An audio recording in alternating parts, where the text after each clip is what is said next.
listening to Proof Text, a Glossa House podcast by Dr. T. Michael W. Halcomb, Dr. Frederick J. Long, Dr. Mario Melendez, Dr. Jennifer Noonan, and J. M. Smith.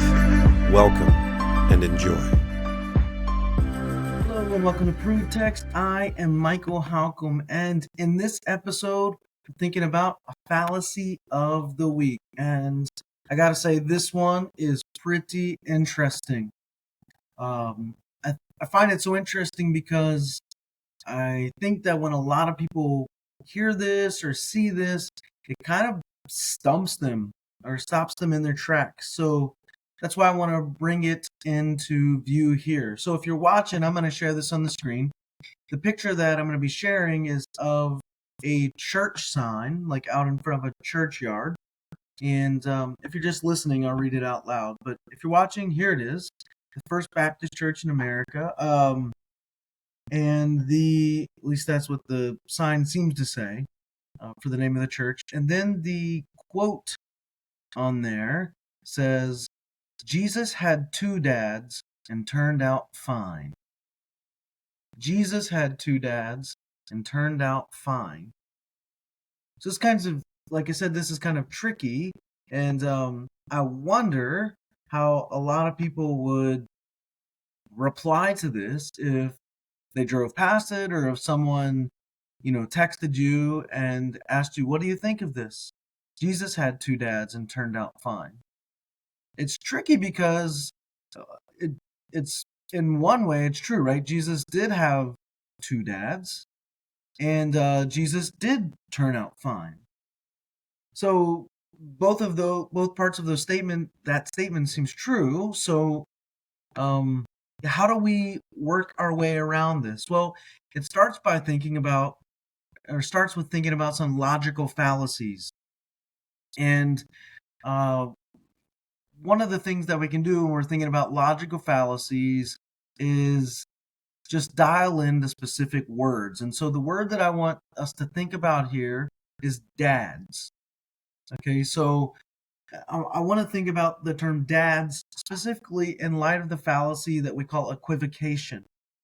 Okay, so this word dads in the statement is actually used ambiguously. Now, if we think about Christian belief or Christian theology, in that Jesus is, right, traditionally believed to be the Son of God, God the Father, right? And he's a divine entity. But he's also the son of Joseph, or at least the adopted son of Joseph. We can talk about that a little bit later. So Joseph becomes like his earthly guardian. And so this statement kind of plays on or equivocates with the term dad, particularly the modern use of dad, which is maybe suggestive of a contemporary or modern family structure. And so in modern society right now, we see this new kind of supposed family thing going on with same-sex parents, two dads. And so in this sign, the key term dad is actually being used in different senses. It's leading, therefore, to confusion or a misleading conclusion. So we could also tie into this the idea of oversimplification, which occurs when we reduce a complex issue to overly simple terms. So, for example, the statement simplifies the theological and historical context of Jesus' life and the concept of family and even the concept of dad or a father in Christian doctrine to make a point about contemporary or modern family structures. In other words, it overlooks the complexities involved in both the theological narrative of Scripture and the modern understanding of family dynamics. It's oversimplifying those things. Yes, so let's continue thinking about this. We also have maybe a straw man fallacy going on here. Now, that's when we set up an argument to make it easier to attack or conquer or ridicule. And the statement on the sign, Jesus had two dads and turned out fine. The statement like this is used to sort of caricature, as I said a moment ago, oversimplify a religious or a moral viewpoint about traditional family structures. And so in that way, it's sort of creating a straw man. And so the original argument about family values or family structures is not about the nature of Jesus's familial relationships.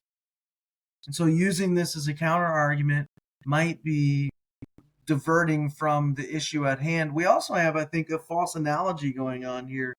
And that's when you make an analogy between two things that aren't sufficiently similar in relevant aspects. And so Jesus's familial situation, as described in scripture and Christian thought and Christian theology, is complex, and it involves concepts of divinity and miraculous birth, for example. Comparing that to a modern same-sex family might be misleading because the context, the meanings, the implications are incredibly different. And so this analogy between the two things doesn't really hold because the situations aren't parallel or aren't sufficiently parallel. Right? So it's one thing to be comparing two dads in an ancient setting, but it's a whole other thing to be comparing a modern dad to an ancient father. Right? The two situations aren't analogous. So we have a false analogy going on here. We might have an appeal to authority fallacy going on here, and that occurs when an argument is made that's based on the authority of a person or an entity rather than the logic or evidence of an argument. So if the statement is used to suggest that because Jesus turned out fine, modern families with similar structures are also ideal, and those kids will turn out just fine. Well, it's an appeal to authority of a religious figure, and it doesn't actually work. Just because Jesus turned out fine doesn't mean that someone else is going to turn out just fine. Again, it's ignoring the complexities and differences between the historical contexts and even just the historical life of Jesus and contemporary family dynamics. I'll just talk about one more here. It's called a non sequitur. And this fallacy takes place when a conclusion doesn't actually or logically follow from the premise or the premises. So the well-being of Jesus, right? So Jesus, and he turned out well. So follow me here. The well-being of Jesus isn't actually or logically connected to the effectiveness or morality of family structures, much less family structures in a modern context, right? So what's happening here is the statement jumps to a conclusion about modern family structures based on an unrelated premise about a specific religious figure's familial situation, namely Jesus. Also, again, just thinking about part of the complexity of that, harkening back to what I said earlier, Joseph was more like an adoptive earthly father, or really a guardian, and God the Father was a divine figure. Right? So, in a modern family context where you might have two gay men acting as dads, neither of them is going to be divine. So the analogy breaks down and the conclusion doesn't follow from the premise. So, yeah, I think it's important to know some of these things and be able to pick some of these fallacies out. Some of the ones, again, that I've presented here, the equivocation when we're thinking about the term dad, the fallacy of equivocation. A dad in a modern context isn't the same as a father in an ancient context. We also have a straw man. That's where you sort of create an argument, often out of nowhere, and then you come along and you knock it down to make yourself look like the victor and the wise one. We have a false analogy going on that sort of ties back into the equivocation, but we have maybe an appeal to authority as well. A non sequitur is definitely going on here, I think. But then all over this, like all over it, is the fallacy of oversimplification. It's trying to oversimplify the complexity of what's going on with Jesus, and also at the same time modern family structures. So I'm going to stop there and say I hope that helps. Interested in growing your ancient language skills but not sure where to start? Glossa House can help. From illustrated readers and short stories to lexicons and grammars, Glossa House offers a variety of resources for beginning, intermediate, and experienced ancient language learners. Head to glossahouse.com today. Glossa House, language resources for the global community.